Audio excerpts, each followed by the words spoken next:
this computer.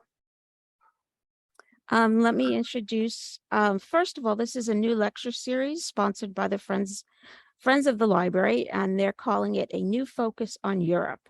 Today, our topic is European Unification, and we have Professor Ronald J. Brown with us. Many of you know him already. He is a graduate of Harvard University, the University of Geneva, and the University of Jerusalem. He's lived in Europe. I think he lived there for many years. And as many of us also know from his other wonderful lectures, he's a world traveler.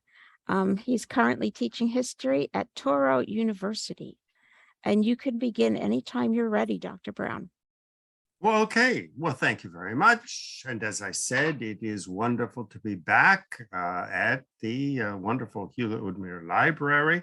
I always enjoy my trips out there. You know, I live in Queens in Elmhurst, and so I take the Long Island Railroad to Elmhurst, and then I walk up and go to the library, and it's really, sort of a wonderful experience. So, but at this point, we are experimenting and working on a series on Europe, which is going to be at 7 o'clock in the evening, and that's where we are now. So our topic for today is the future of Europe. A lot of you know that I spend a month and a half every summer in Europe.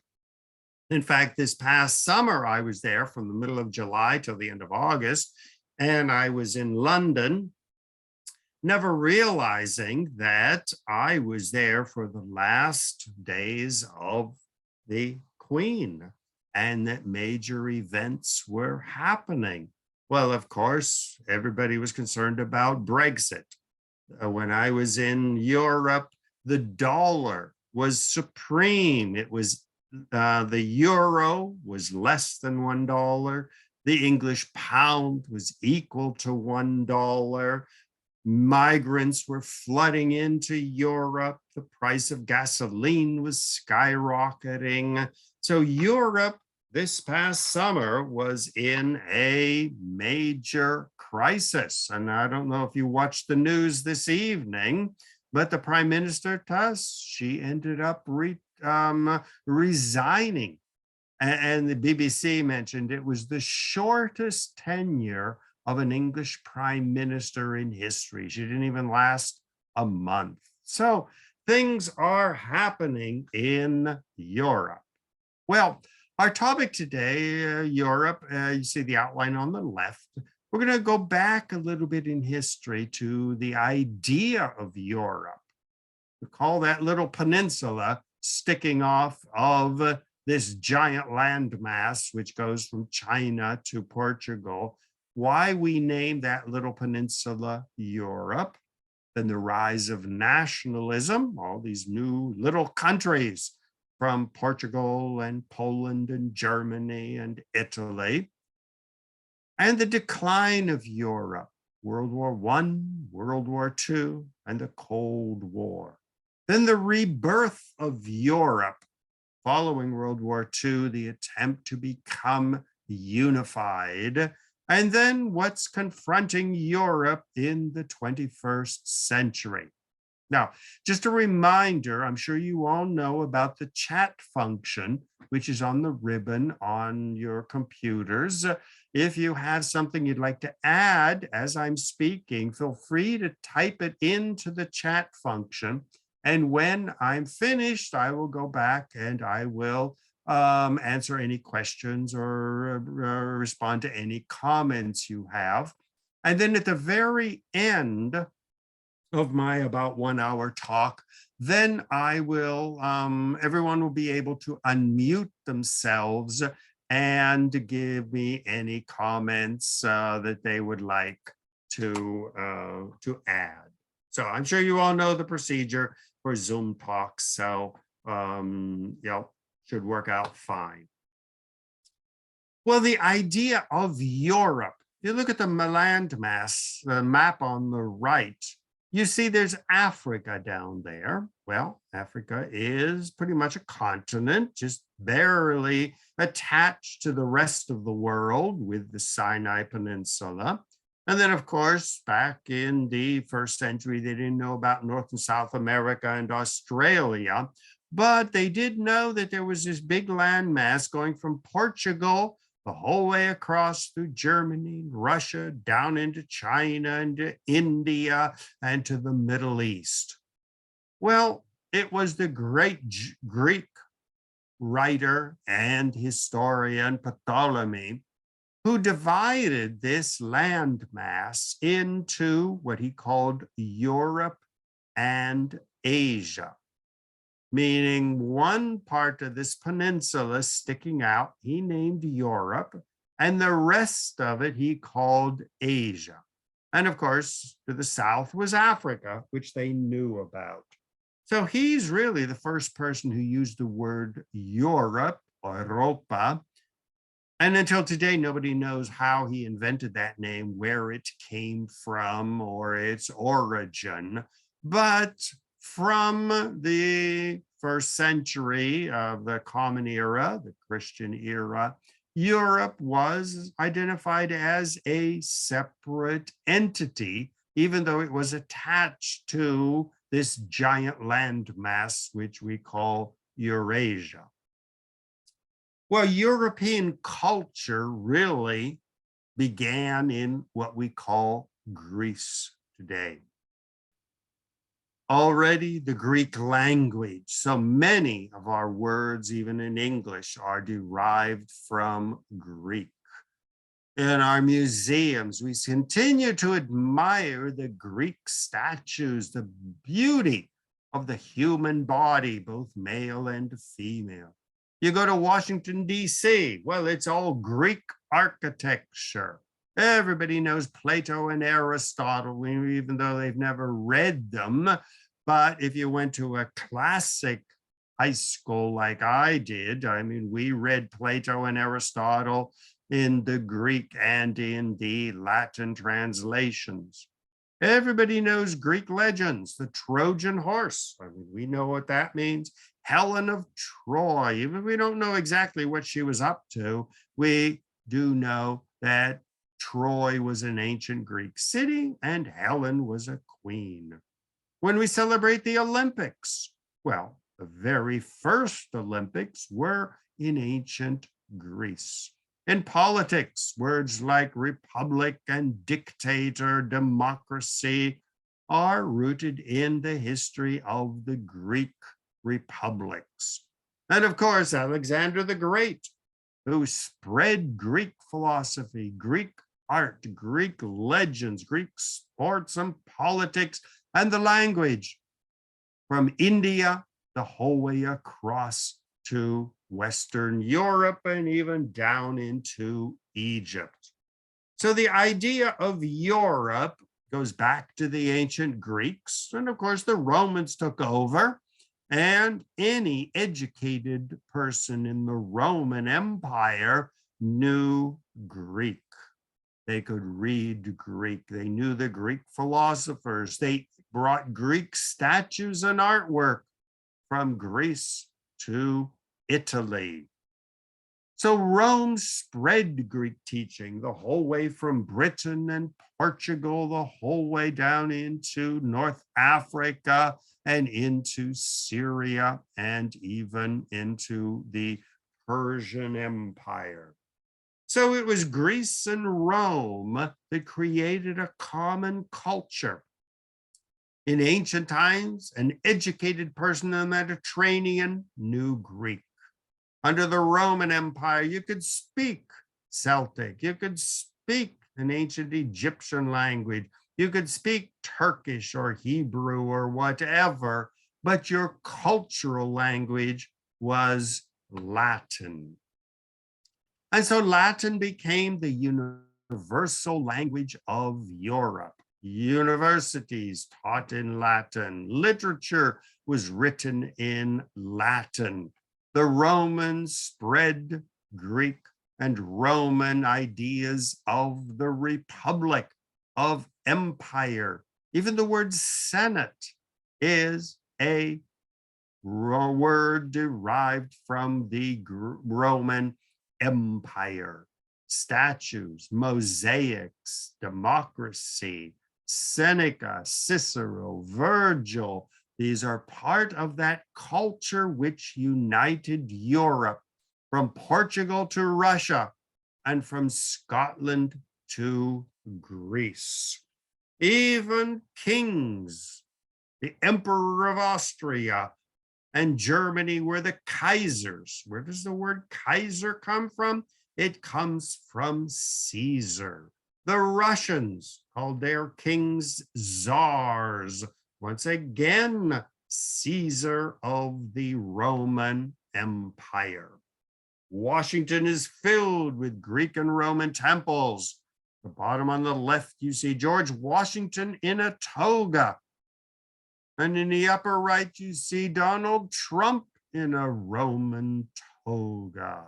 So this legacy of Europe united from Scotland to Greece and from Portugal to Poland, this is a reality of the European collective consciousness, the Greek and the Roman heritage. Well, of course, we all know that the Roman Empire rose and fell, but the memory remained very strong. Charlemagne tried to recreate the Roman Empire, ruled from 768 to 814, what we call the Middle Ages, the Dark Ages. But he created a new Roman Empire, which stretched from parts of Spain the whole way up to northern Germany, Bavaria, Austria, down even into Italy, making Rome a major city of this new Holy Roman Empire. So the memory of Europe united remains very strong in Europe until today. Well, the Holy Roman Empire was the heir to this. Large parts of France, northern Italy, Czech Republic, northern Yugoslavia, Germany, Holland, Belgium, tried to preserve this idea of a united Europe. Well, Europe was further united during these Middle Ages by the spread of Christianity. Christian missionaries from Rome, from France, converted the Germans, converted the people of Poland and Czechs, converted the Hungarians, the Magyars, even send missionaries up into Scotland and Ireland and Norway and Finland, converting these pagan tribes to Christianity. So this idea of Europe went from Greece, pagan Rome, to the Holy Roman Empire of the Catholic Church. Well, the language, along with the Roman Catholic religion, recreated this united Europe. You look at the map on the right, you see the oldest university of the Middle Ages was Bologna, going back into 1088. Krakow in southern Poland, 1364. The University of Cologne, 1388. Paris, 1160. Oxford, 1190. The universities of Spain, Salamanca, Lisbon, Seville. What was so fascinating about this Roman Catholic Europe was the Latin language. Many students who were, for example, a student at Oxford studying medicine, could very easily go to the University of Krakow in Poland because the language of education was Latin. No matter where you went in Europe, an educated person spoke Latin. Now, I have a classical education. And so I went to a private high school and we had to do 4 years of Latin. We had to do a year of Greek. And we were also allowed to to study one foreign modern language. And I did 3 years of German. So Latin was the language of Europe, from Portugal to Poland, from Hungary to Scotland. So, this idea of a united Europe, not divided by Germans and French and Spanish and Poles and Hungarians, but a common culture of Christianity, the Latin language, the heritage of Rome and of ancient Greece remains very, very powerful. People never forget the Roman Empire. Even Donald Trump views himself as the new Roman Empire, the Empire of America. The Russians adopted the memory of Europe, calling themselves the Tsars. Napoleon crowned himself as the Emperor of Europe. When Germany was united in 1870s, it was the German Empire under the Tsar, the Caesar of Germany. Well, this lingering memory of a European unity was viciously attacked by the rise of nationalism. First in Spain and Portugal in 1492. Spain said, we are not European, we are Spanish. Our language is not Latin, our language is Spanish. France, England, Portugal, and eventually Germany and Italy declared themselves nation states and turned their back to this unification of Europe, this unity which united all the peoples of Europe, and they turned to nationalism. They stopped teaching in the Latin language. In Spain, the language of education was Spanish, Portugal, Portuguese, in France, French, English, Dutch, German, Polish. Even the Catholic Church was broken apart as Luther and Calvin and the Anglicans in England set up their own independent churches. Every nation wanted its own music, its own architecture, its own art, literature, and poetry. So this unity of Europe was being undermined by the rise of nationalism. William Shakespeare said, I'm not going to speak Latin anymore, although he spoke the language perfectly. And he invented a new language, which we call today English. Dante in Italy said, I'm sick and tired of Latin. I'm going to speak Italian, and became the father of the Italian language. In France, the Chanson de Roland made French into a language, rejecting Latin. And of course, Martin Luther said, why should we Germans be praying in Latin? He translated the Bible into German. So it looked like this idea of Europe was being undermined by nationalism. Well, these nation states that were emerging ended up being very successful. Look at the map in the upper left. This was little tiny Great Britain in the middle of the map. Look how tiny Britain is. Well, they conquered Canada, 13 colonies in North America, a third of Africa, India, Australia, Malaysia, Pakistan. So the nation state was very successful. Below that in blue, you see France taking over a third of Africa, Madagascar, Indochina. Even the Portuguese took over Brazil, Angola, Mozambique. The Spanish took everything from California down to Argentina. Even the Dutch established New Amsterdam, today New York, took over big chunks of Portugal, South Africa, and Indonesia. So it looked like the idea of Europe was dead. It was being replaced with the nation state.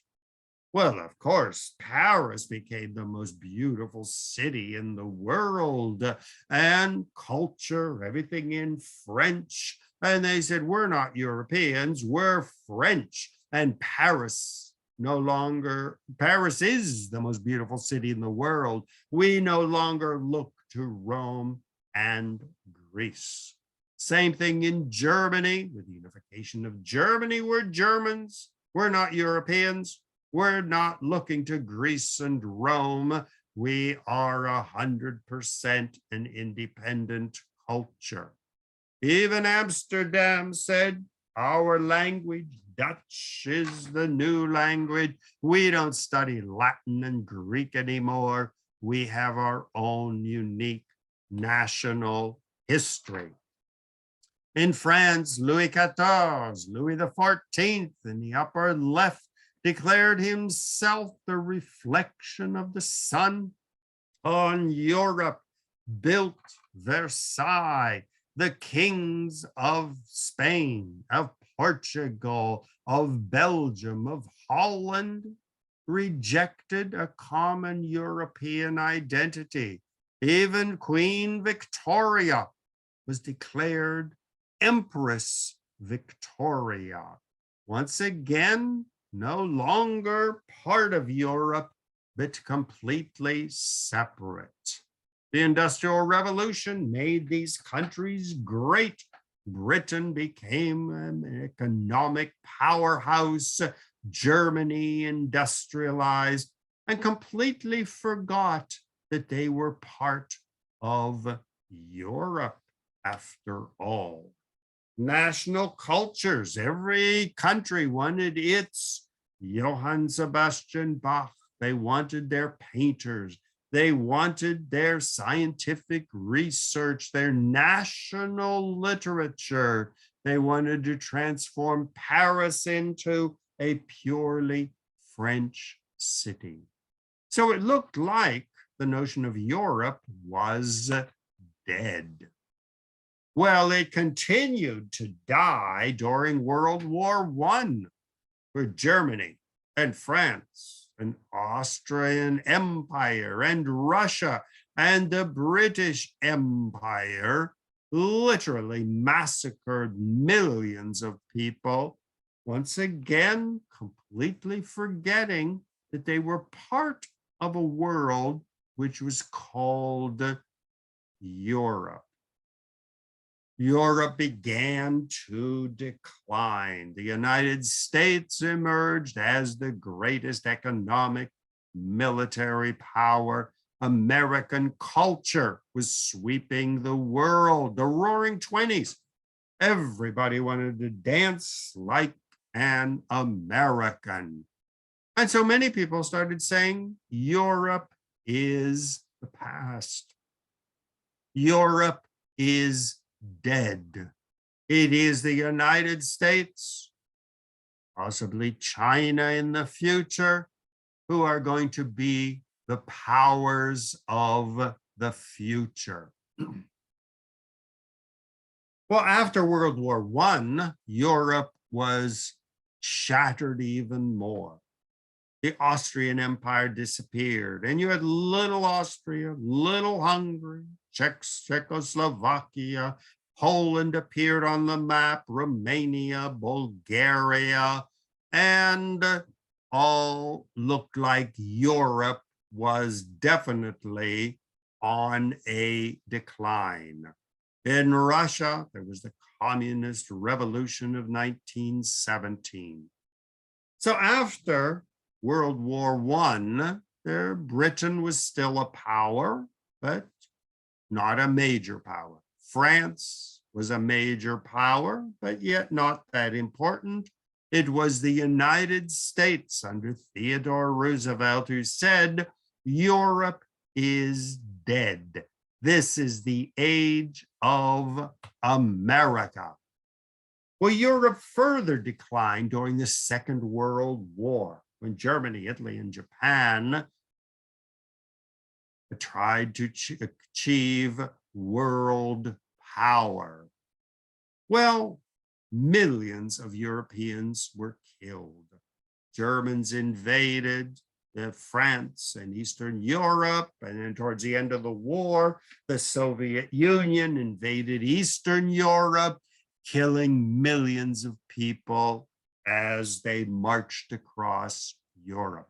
In fact, many people say that the Second World War was the suicide of Europe, that the idea of Europe as a united entity was completely dead.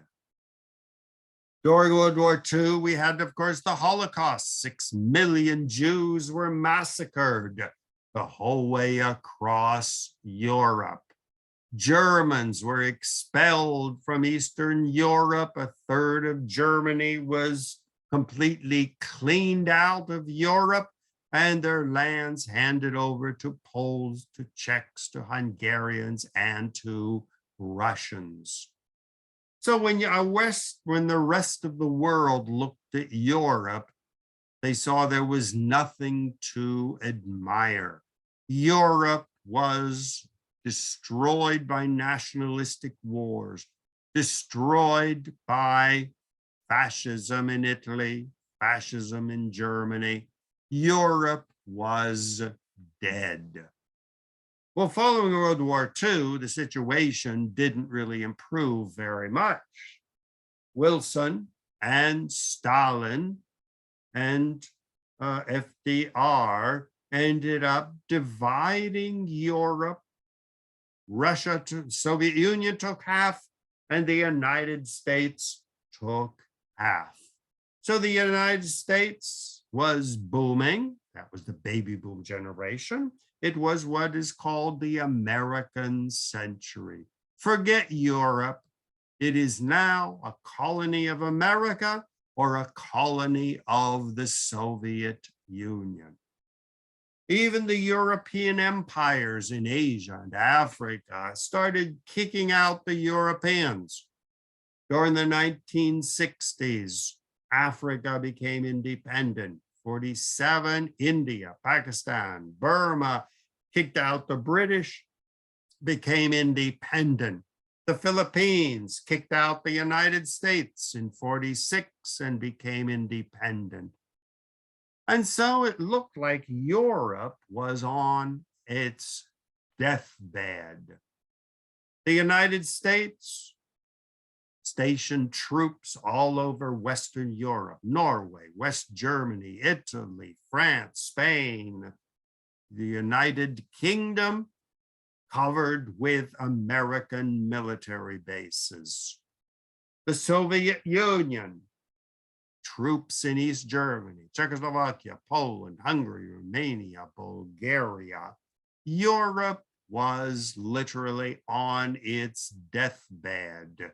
Forget Greece, forget Rome, forget the Holy Roman Empire. Europe was on its last legs. The Iron Curtain shattered the unity of Europe. Troops scattered all over Western Europe from the United States and Eastern Europe. I remember visiting East Berlin and West Berlin back during the ages of the Iron Curtain. I mean, you'd go to West Berlin, you'd see American soldiers all over, cross through Checkpoint Charlie, and you go into East Berlin, and there were Russian troops all over the place. So Europe looks like it was on its last legs, divided down the middle. On one side was NATO, the North Atlantic Treaty Organization. On the other side, the Warsaw Pact. Europe was between, as many people said, the hammer and the anvil.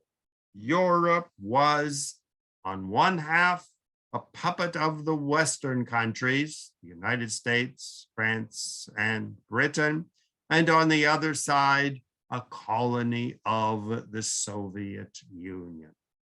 So there was very little to remember in Europe.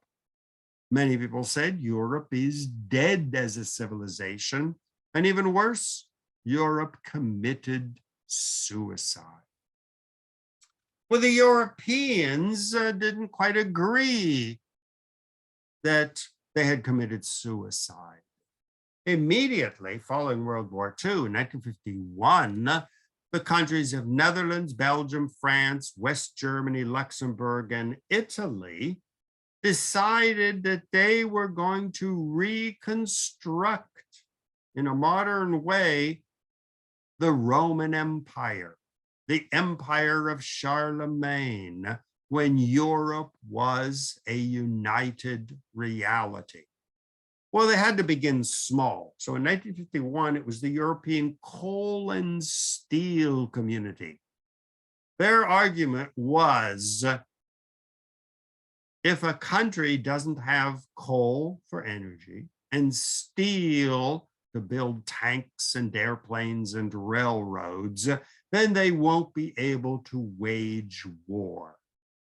So the area between France and Germany, look at the map on the right, you see Alsace-Lorraine, right on the border between France and Germany, the Rhineland, Belgium, Luxembourg, and the Netherlands.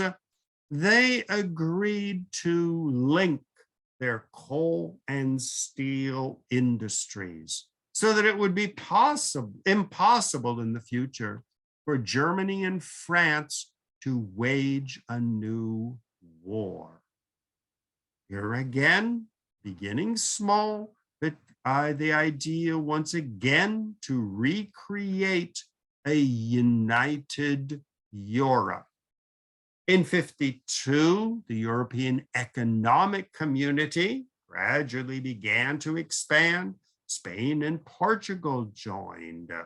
Gradually, the European Union of 1993 expanded into Estonia, Latvia, Lithuania, and Poland, which had been occupied by the Soviet Union. Czechs, Slovaks, and Hungarians, Romanians, Bulgarians said, we are part of Europe. We are not part of Russia, and we are not part of the United States. So Europe said, once again, we are about to recreate the Roman Empire. In 1999, a major step forward when certain countries invented a new currency, saying get rid of the German Deutschmark, the French franc, the Spanish peseta, and create a common European money system. So from Finland to Portugal to Greece and Italy, you had one money system. Well, I go to Europe every summer. I spent this summer, I was in Paris, then I went up to England, and there you really felt the difference. England does not use the euro. England is not part of Europe anymore because of Brexit. But when I went from France into Germany, Luxembourg, and Holland, and Belgium, and Italy, you didn't have to go to the bank and change your money. You had the feeling that you were once again in a united Europe. Another institution, which began in 1995, was the Schengen area. When you fly to France, you go through customs in Paris at the airport, and then you are free to drive or to take a bus or a train from Germany to Poland to Hungary to Portugal to Finland to Sweden to Estonia or Greece. And nobody ever asks you for your passport. So once again, the Europe of Greece and Rome and the Holy Roman Empire is taking shape with a common money system, common immigration system. Once again, Europe is coming alive again. Well, the United States, especially under Donald Trump, encouraged this unification of Europe because Donald Trump said, forget Europe, forget the rest of the world, make America great again. We're not concerned about China or Russia or Saudi Arabia or Europe. He was only concerned about America. And this was very good for Europe because they said, finally, maybe even Donald Trump will withdraw the American troops from Europe. So Europe was quite happy with Donald Trump.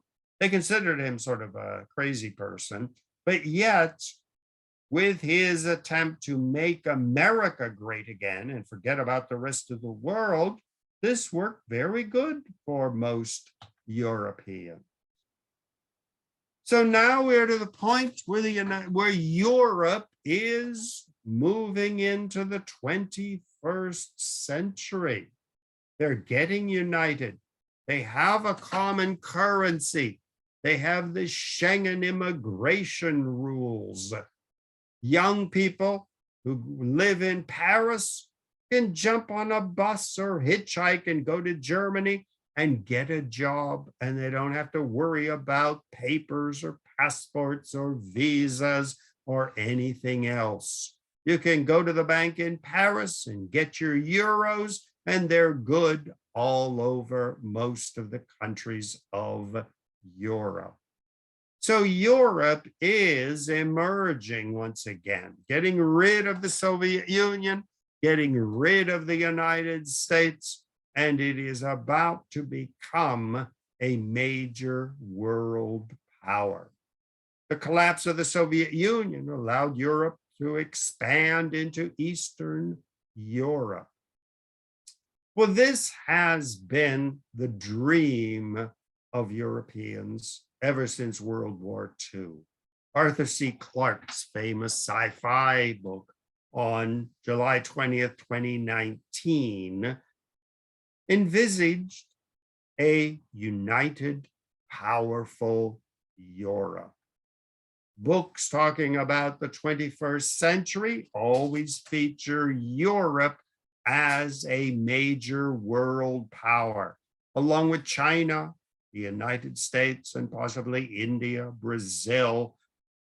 That Europe is again on the map, expanding with the collapse of the Soviet Union from Western Europe the whole way into Eastern Europe, Romania, Bulgaria, Poland.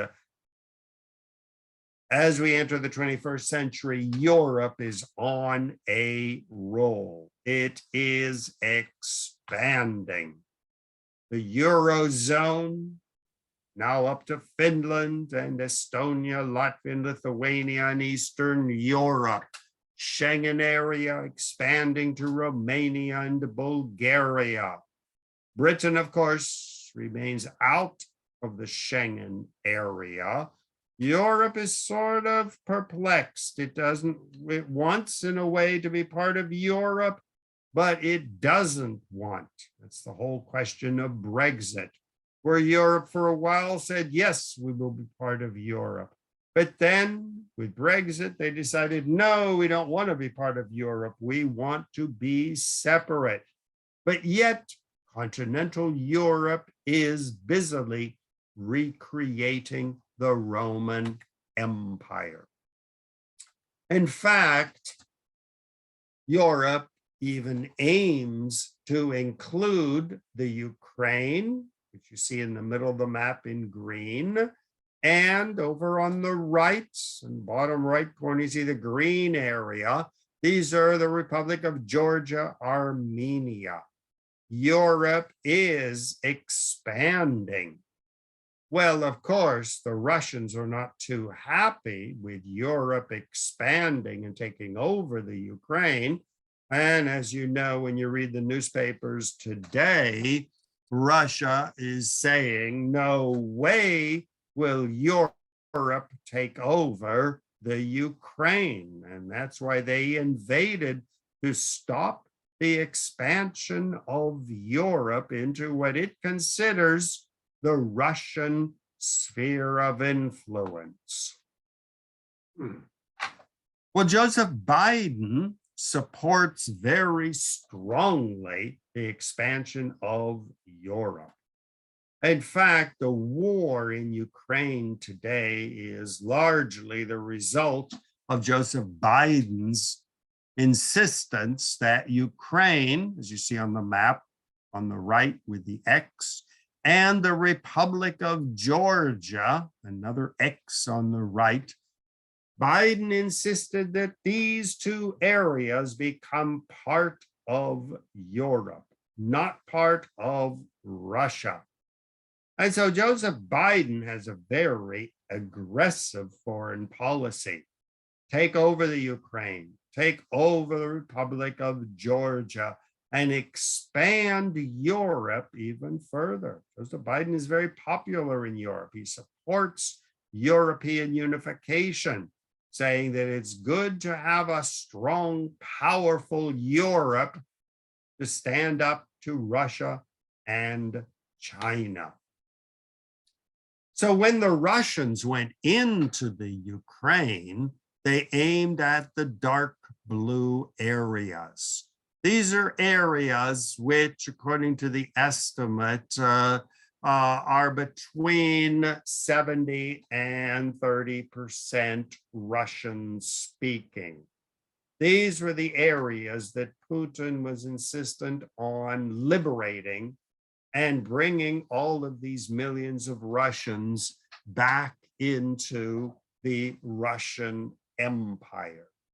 And that's the situation today, where as I speak, the war in Ukraine is continuing, where the Russian-speaking parts of the Ukraine, many of the people there want to be part of Russia and not part of the Ukraine Republic. Europe is also confronted with a major problem, not just the rise of Russia trying to stop European expansion, but the Europeans have to deal with a rising China. Martin Jacques' book on the right, When China Rules the World. China is convinced that the future is Chinese. Well, this is a major problem for Europe because, especially under Biden and even under President Trump, both presidents were convinced that China is the most dangerous rising force in the world. Well, Europe finds itself squeezed on one side between a rising, powerful Russia under Putin and a rising, powerful China under President Xi. This is probably one of the most important problems facing Europe today. It is trying to remain neutral between a militaristic United States of America and a rising China. And every country in Europe, every person in Europe is saying, what is going to be our future? Are we going to be dominated by Russia, the United States, or China? Can Europe finally get united and become an independent power where it's able to stand up to Russia, the United States, and China? The Chinese are very aggressive in Europe. The Chinese have what they call their one belt, one road system, building huge railroads going from China across through Russia, down through Persia and Iran into Europe. A nonstop stream of rail trains going from China, exporting products to Europe and bringing products back to China. Even by sea, the sea routes into Africa, India, and up into Europe. When I was in Europe this past summer, the presence of China was everywhere. Young people were studying Chinese. It is the most popular foreign language after English in Europe. French are no longer learning German or Spanish. They learn English or Chinese. The Russians are getting closer and closer to the Chinese in power. China views itself as the middle kingdom, the middle of the world. And so Europe is really in a tough situation. Russia is exercising its power. The United States, especially under Joseph Biden, is exercising its power. And China, under Prime Minister Xi, is telling Europe, you have to decide. You can't sleep with 3 women. You have to choose who is going to be your wife. Is it going to be the blonde wife from Russia, the dark-haired wife from China, or the wife from America? So Europe is really being squeezed between 3 superpowers. Another problem, which is very crucial for Europe, is immigration. The population of Europe is declining. Europeans are having too much fun and spending money on vacation, so they're not having babies. Well, Europe is in desperate need of workers. Well, they want workers, but they are troubled by the mass migration of Africans and people from the Middle East, Muslims coming to Europe. The Muslims in France said, we're not going to abandon our religion and our culture and our language. We are here, we will work, we will follow the laws, but we will not become French. When I was in London this past summer, I was shocked at the number of Muslims, women in their headscarves, walking around London. In fact, many people say London is no longer English. It has become Londonistan. 460 mosques in London, and even more churches are shutting down. And so the rise of Islam in Europe is a major factor, and many Europeans, especially the French, are terrified at the large number of Muslims arriving, both legally and illegally. And this is also one of the main causes for Britain leaving Europe under the Brexit divorce, saying we have too many immigrants flooding into the country from Africa, from the Middle East. We want to make England English again. This massive migration is causing, once again, a return to nationalism. Just like Putin in Russia is saying, make Russia great again. In Germany, the up-and-coming political party is the Alternative for Deutschland. Make Germany great again and make it German. Marianne Le Pen in France, recent victory in the elections, the second most powerful party in France these days, saying shut down immigration from the Middle East, from Africa, get rid of the Black people, the Muslim people, the Chinese, the Jews, make France French again. Viktor Orban in Hungary, defender of Hungarian nationalism. No more immigrants. Brexit, the most successful national movement where Britain left the European community and it said, we are no longer part of Europe. We are an island off the coast of Europe. Well, this rise of nationalism is not just a European phenomenon. In India, the BJP, the new political party in India, saying get rid of Muslims, get rid of Christians, get rid of Sikhs and Jains and Jews, and make India Hindu again. In Israel under Netanyahu, vicious persecution of Christians and Muslims, make Israel Jewish again. Bolsonaro in Brazil, Xi in China.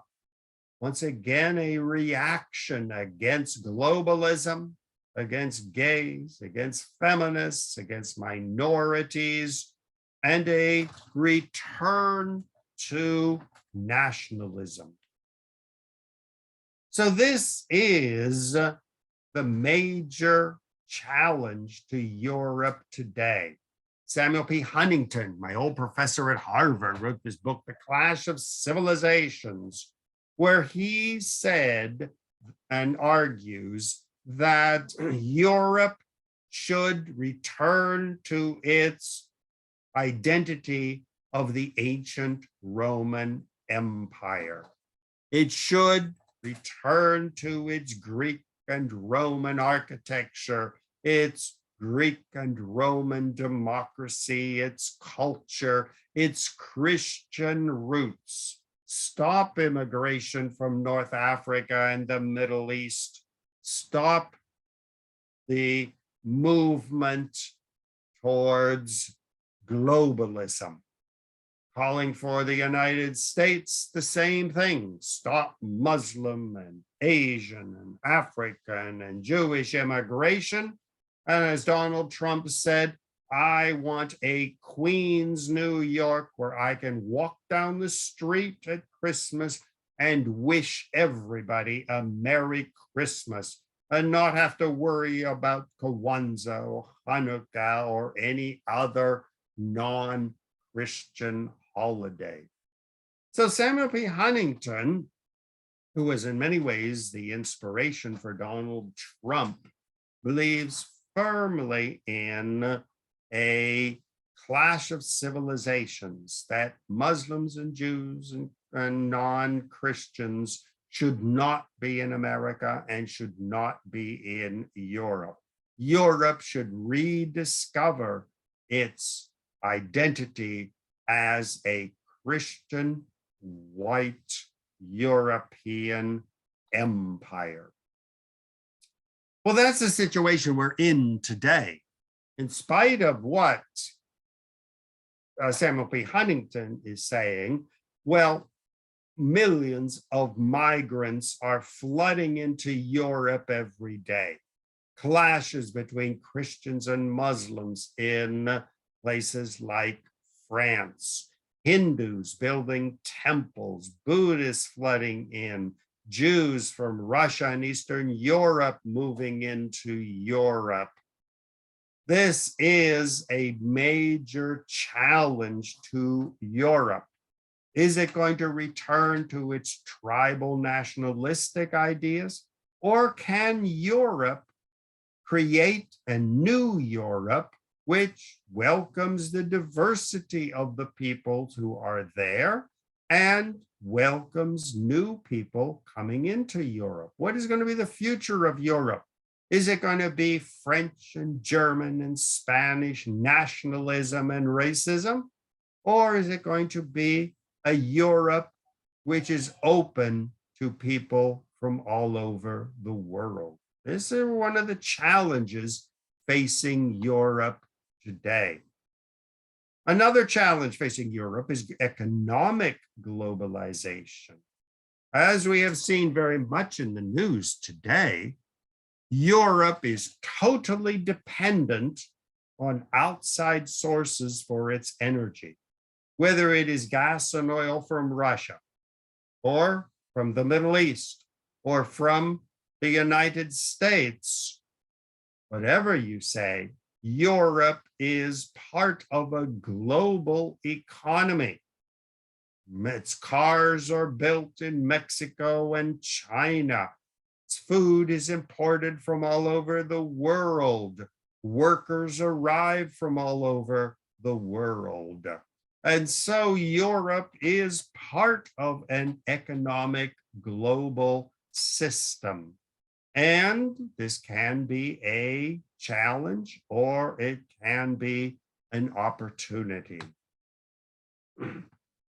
Europeans viewed Donald Trump and the United States as a threat. Trump and Biden both are intent on making America great again. When Donald Trump declared put on his hat, "Make America Great Again," he was saying, get out of Europe, let Europe go its own way, and interested only in American nationalism. When Joseph Biden became president, he took the exact opposite trend, and he said the United States should continue treating Europe as if it was a European colony, something to be dominated. In fact, most Europeans accuse Joseph Biden as being the one responsible for the war in the Ukraine, trying to bring Ukraine into NATO so he could station American troops and arms in the Ukraine. So the Europeans still very much feel that they are being squeezed between a powerful Russia, a powerful United States, and a powerful China. Another big factor in Europe today is regionalism. Scotland wants to leave Great Britain and become an independent country. In Spain, the Catalonians, the blue area, want to be independent. Yugoslavia completely broke apart into Croatians, Slovenians, Serbs, Montenegrins, Albanians. And so Europe is struggling with all of these regional movements. Well, of course, this is a major problem because Britain is not going to give up Scotland or Northern Ireland or Wales. Spain is going to keep control of Catalonia and Andalusia and other regions. And so this is a major issue in European politics, where the regions, the Basque area of Spain and France, wants to be independent of Spain and France and form their own country. Well, the situation in Europe is precarious. As I said, I was there last summer from the middle of July to August, from Germany and France and up into England. But still, it remains a wonderful place. So much is going on. The future is being created. And as you probably well know, the dollar is very strong. When I was there in July, the dollar was at parity with the euro, which meant continental Europe was cheap. I went to England to visit Stonehenge and London. Almost the dollar was at parity with the English pound. I mean, I never thought I would go to Europe and be able to go on a shopping spree because of cheap prices. So a lot is happening in Europe. The struggle with Russia, struggle with the United States, struggle with China, immigration, regionalism, globalization, Brexit. A lot is going on in Europe. But that's what makes it so interesting. Sitting in a bar, in a pub in London, bringing up the topic of Brexit, and sitting there 3 hours later with everybody screaming and yelling. Or going to France and talk about, should France side with Russia, the United States, or China? And listening to them scream and yell and argue for 3 hours. So a lot is happening in Europe. Who knows what Europe is going to be like in the 21st century? Will it be another united Roman Empire with Europe as a major world power? Or will it be shattered by regionalism, by nationalism, by battles between Muslims and Christians and Jews and Protestants and Catholics? That's what makes it so interesting. So, once again, this is me. This is in Strasbourg, where I spent a lovely vacation this past summer. Actually, it's in Metz, which is Alsace, Lorraine, where my grandmother's family came from. So I had to go there and see where her family was from. But looking into the future, what is going to be the world in the year 2050? Whatever it's going to be an exciting future. It's going to be dangerous. It's going to be wild. It's going to be a great ride. But I can't think of anything more interesting than watching what is happening in Europe and, by extension, the rest of the world. So that brings us to an end. Now, I see there doesn't seem to be anybody in the chat function.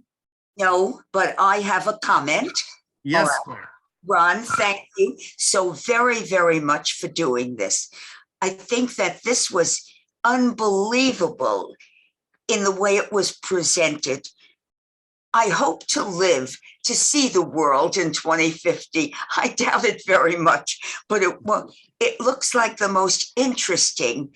And every day on my phone and on the TV, there's such interesting news about what's going on. Thank you so very, very much for doing this evening. And thank you, Marie, for having him. Thank you. I have a little question, Professor. When you were in Europe, do a lot of people still speak English as their second language? They do, and more so all the time. Now, I'm 73, and I remember traveling in Europe when I was in my 20s, and most people did not speak English, and people like the French would refuse to speak English. My friend Pierre, who's a little bit older than me, he's a French diplomat, retired diplomat. He's fluent in Spanish, German, Portuguese, and French, but he somehow could not bring himself to learn English. And that's typically French and to an extent European. But the younger people, I mean, I speak fluent French, but I speak with a slight Germanic accent because I learned my French in Switzerland. Well, when I was in Paris, I'd walk into a bar and automatically just start in French. Well, the young people would switch to English immediately. They were proud that they spoke English, and they would want to talk about, well, where are you from in the United States? They would talk about these music groups that I didn't even know about, but they knew the lyrics, they knew the slang, and the young people have totally changed. And that's because of the European unification. Mhm. Would meet young French guys and girls who would say, well, I'm going to go to Spain and work for the summer. And they'd take a crash course in Spanish, and they would work in a restaurant or a bar. And so the English language is really becoming the major language. Although there is a movement to start studying Chinese. Oh, But it's not widespread yet. Plus, it's much more difficult. mhm. But I mean, they are aware that Europe is just a little peninsula stuck onto Asia, and that they're going to have to come to terms with the rise of China. Yes. Let me talk about what we have next. Like I said, this is a new focus on Europe that the Friends are sponsoring for us. Next month on Tuesday, November 15th, Professor Puglisi will be discussing Russia's invasion of Ukraine. And then I'm so happy we'll have Professor Brown back. Professor Brown will be here on Thursday, December 1st for Europe and the Age of Mass Migration. That's also going to be on Zoom. And we also get to have Professor Brown here at the library. When did we say? Tuesday, November 15th at 1 o'clock. And that's going to be a hybrid program, Claire. So you can still attend from home. Grand Avenues of the World, my favorite, Broadway. Right. So, I just looking forward, and thank you for doing it on Zoom. Honestly, Marie, it's like I said, I was watching a program about Fred Astaire, and I said, his cane may be able to dance, but mine right here, and it honestly can't. Wonderful. Yeah. I just wanted to say, Professor, that Yes. for business, I used to love going into your neck of the woods, into Jackson Heights, Elmhurst, because I felt like I don't travel quite as much as you. And I used to just love the feeling of I felt like I was just like an international person. And I loved walking around the streets, seeing all the different ethnicities. And it was one of the things I liked to do at that particular time of my life. I don't do it much anymore, but that's the way it goes. Well, Queens is really, in my opinion, the prototype of what the world is becoming. And Yes. we're going to be talking about on December 1st, when we talk about migration. I mean, this is a fact of our reality. And in Europe, you feel it. I mean, where I was staying in the 19e arrondissement in the north of Paris, I mean, there would be literally hundreds of people sleeping in sleeping bags under the bridges. And were migrants from Africa, from the Middle East, from all over the world. And Queens is really the prototype of that, where you have Flushing, which is, you think you're in China. Exactly. Jackson Heights, and you may as well be in South America. You another street in Jackson Heights, and you're in India. He is really a microcosm of the world. You could walk around the world, in essence. You really can. Exactly. You don't really have to go around the world to see all of these people. In fact, one of the food, Toro is a religious history of New York City, and a major part of that class is going to visit churches and mosques and synagogues and temples, because there's one of everything. There are probably 10 of everything in Queens. So it is an exciting neighborhood. Definitely. Incidentally, how'd you like Stonehenge? It was fascinating. It was one of the places I had always wanted to visit. But the problem was Stonehenge is out in a flat plain with no trees, no cover. And I was there in early August. The temperature in London was 110. Wow. People's backyards were bursting into flames, houses burning. And you'd go to Stonehenge, and well, you never think of taking an umbrella because that's always rain. But when we got there, we were literally passing out from heat exhaustion. And so we would go there, we'd walk around because they have a fence around it, so you can't go in anymore. But it was very impressive to think that 5,000 years ago, people would build such a monument when they were nomads. You know, they were not building cities, but they would, for some reason, go to Stonehenge. They would bury their leaders in mounds around Stonehenge. We don't really know what they performed, what religious rituals or something, but it really, just opened up this whole world of the Stone Age, which is precisely what it was about. Very, very impressive. Yeah, with that kind of weather, there's more reason to move to Queens, huh? Exactly. Oh, exactly. I mean, and when I was in London, it was so dry that all of the trees in the middle of July were losing their leaves. The grass in the parks was dry. And to sit on the grass, you'd put down a blanket and the blanket would be covered with dead grass. And new trees that they had planted were dying. I was talking to a guy in the one park, Hyde Park, and he said all the trees that they planted in the last 3 years are dead because they just can't water them enough because the ground is so dry. I mean, it was, global warming is a major reality in Europe, definitely. Thanks. Okay, well, Thanks, thank you. Steve. Thank everybody for joining us today. And I especially enjoy your comments and feedback. And as Marie said, I'll be back on November 15th for a visit to Broadway, something different.